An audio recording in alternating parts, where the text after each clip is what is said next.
un western un petit peu comme Comanche, on va dire. Est-ce que c'est un retour aux sources, un retour aux premiers amours? Ça n'est pas un véritable retour aux premiers amours, c'est non, le western, c'est le western. Non, parce que celui-ci n'a rien à voir avec Comanche. Il est peut-être un peu plus proche d'un autre album que j'ai fait qui s'appelle, qu'est-ce que je dis, On a tué Wild Bill. Mais pour le reste, je dirais que je vais laisser la parole à mon fils, qui était quand même celui qui a fristouillé tout ça avec talent. Le but, c'était absolument pas de faire un nouveau Comanche, déjà parce que il aurait demandé l'autorisation des ayants droit et tout ça, c'est un imbroglio invraisemblable. Mais pour le reste, on voulait absolument se démarquer de ce qui avait été fait. Faire ce qui a déjà été fait n'est pas très intéressant. On l'a fait à l'époque avec on avait sorti un Bernard Prince. Ça a été bon, ça a été une expérience, c'est tout, mais on n'a pas été véritablement couronné de succès. Donc finalement, il était inutile de refaire de nouveau un ancien Comanche. Un truc qui est très daté finalement. On est plutôt dans notre siècle, dans notre conception dans la conception actuelle des récits. Donc il fallait faire quelque chose d'assez moderne. Même si le western a plus de 150 ans d'âge, ça reste quand même. C'est une vision qui a évolué avec le temps. Et donc on évolue avec notre temps. Et notre temps est un récit plus, en tout cas à mon sens, plus moderne, plus violent également. Ouais. En termes de genre, il est évident que Sans pardon, c'est un récit qui est très sombre, très noir, très cru. Donc très différent en cela de Comanche. Moi, je vois presque deux inspirations. Une inspiration visuelle qui va vers le western spaghetti, et une inspiration plus moderne, un western crépusculaire. Ça me fait penser à Impitoyable, par exemple. Ben, je dirais simplement que moi, en tout cas, personnellement, ma principale référence, elle n'est pas vraiment du western, bien que cet écrivain ait commis un western, c'est Cormac McCarthy. J'ai digéré tous les romans de Cormac McCarthy, il a laissé vraiment une empreinte très très forte en moi. Et donc c'est plutôt dans l'esprit de Cormac McCarthy. Alors bien d'autres personnes m'ont dit oui, ça ressemble un peu à du Tarantino, un peu effectivement Sergio Leone, bon, et ainsi de suite. Oui, sans doute que tout. Ben, de toute façon, les influences, ce sont des couches qui se mettent plus ou moins au fur et à mesure, qui se couchent dans notre esprit, qui macèrent, qui maturent. Et il y a quelque chose qui en ressort toujours. Mais c'est absolument pas voulu. Je ne sais pas si je vais le revendiquer ou non. Toujours est-il que les influences sont là, c'est possible. Elles sont plus inconscientes qu'autre chose. Mais mon influence revendiquée, cette fois-ci, est plutôt celle de Cormac McCarthy. Voilà. Si je dois répondre visuellement, la question se pose aussi, est-ce que le style western spaghetti a fait une empreinte vraiment très forte? Il y a peut-être un chouïa de western dans certains angles de vue.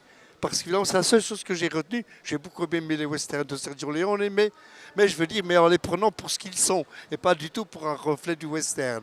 Non, j'ai préféré d'autres westerns. Mais je dirais même que lorsque j'ai abordé ce western, j'ai même pas pensé à d'autres.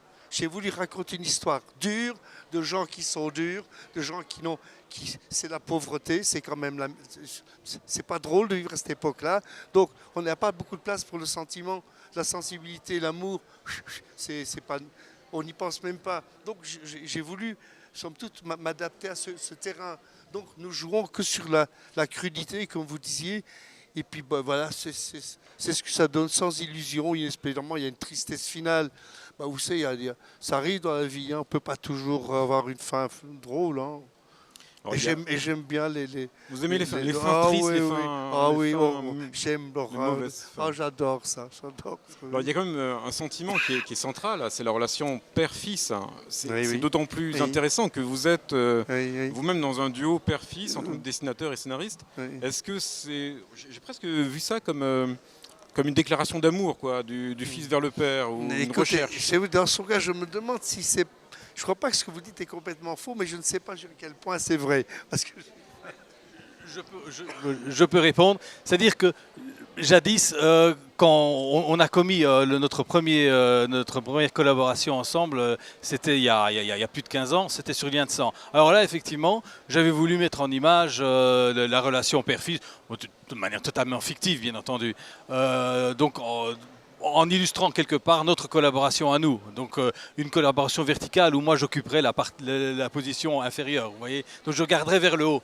Et pour cette histoire, là, je dois avouer que c'est pas de cette relation au père-fils, donc dessinateur-scénariste, c'est la relation que j'ai avec mes enfants. Je suis devenu père entre-temps.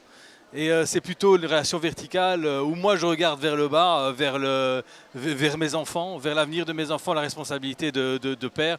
Et c'est une manière d'illustrer comme une autre cette responsabilité de père, quoi. Voilà, donc c'est plutôt quelque chose qui est mes proches que quelque chose qui est peut-être un petit peu édulcoré avec le temps parce qu'on nous a répété à l'envi que nous avons une relation particulière. Donc je trouvais inutile d'y revenir, quoi, voilà, tout simplement.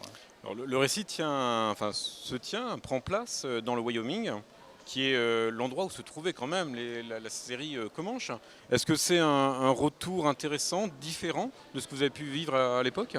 Écoutez, le décor, la représentation du Wyoming, tel que on peut le trouver dans Comanche, était basé sur quelques petits documents de rien du tout que j'avais été glané au Centre culturel américain à Bruxelles. Et franchement, vous savez, maintenant avec Internet, avec la possibilité d'avoir des documents, cette fois-ci j'ai été nourri en documents et puis lui a approché le Wyoming auquel je ne pense absolument pas. Il y a un côté dur, il y a les Badlands, il y a les rocs de couleur assez étranges, il y a du désert. C'est pas très sympathique à certains endroits, mais c'est photogénique. Parce que donc c'est lui qui m'a procuré les documents. Moi, j'ai pas fait de recherche du tout. En général, il fait ça très bien, entre autres notamment. Et vous l'avez redécouvert comme ça complètement, ce paysage? Oui, vous l'avez vraiment découvert en fait? J'ai découvert un Wyoming que je ne connaissais pas. J'ai eu presque l'impression que le décor, le paysage prenait place de personnages. Est-ce que c'est l'intention? Mais Ça reste peut-être plus ouais, à Yves. Ah, quelque part, oui, certainement. De toute façon, en choisissant le Wyoming, ce choix, je pense, même si avec le temps, je me l'explique peut-être moins qu'au moment où j'ai fait ce choix, parce qu'avec le temps, rien à faire, il y a la mémoire qui transforme les choses. Donc je ne me souviens plus pour quelle raison j'ai choisi le Wyoming. Peut-être par une sorte de clin d'œil par rapport à Comanche, mais pas uniquement. Mais il est certain qu'en découvrant que le Wyoming, le véritable Wyoming, était tout à fait différent du Wyoming défendu dans Comanche, ça m'a donné envie d'installer que ce récit se déroule dans cet environnement. Alors pour le reste, est-ce que c'est un personnage? Oui, forcément. La nature dans un western occupe souvent une position très importante.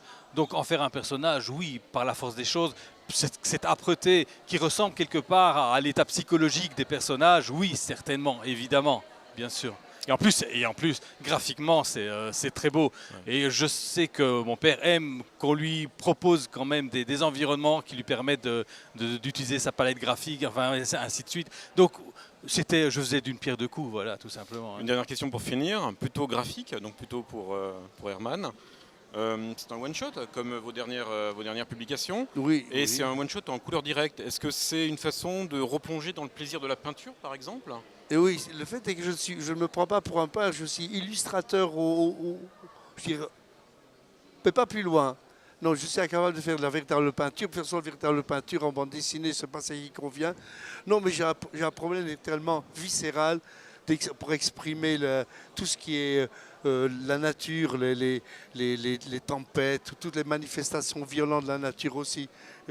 Voilà, je suis très proche de la terre. Je ne suis pas un citadin destiné à vivre dans des bâtiments faits de verre et de métal. Je m'ennuie assez vite là. D'accord. Merci messieurs, merci beaucoup.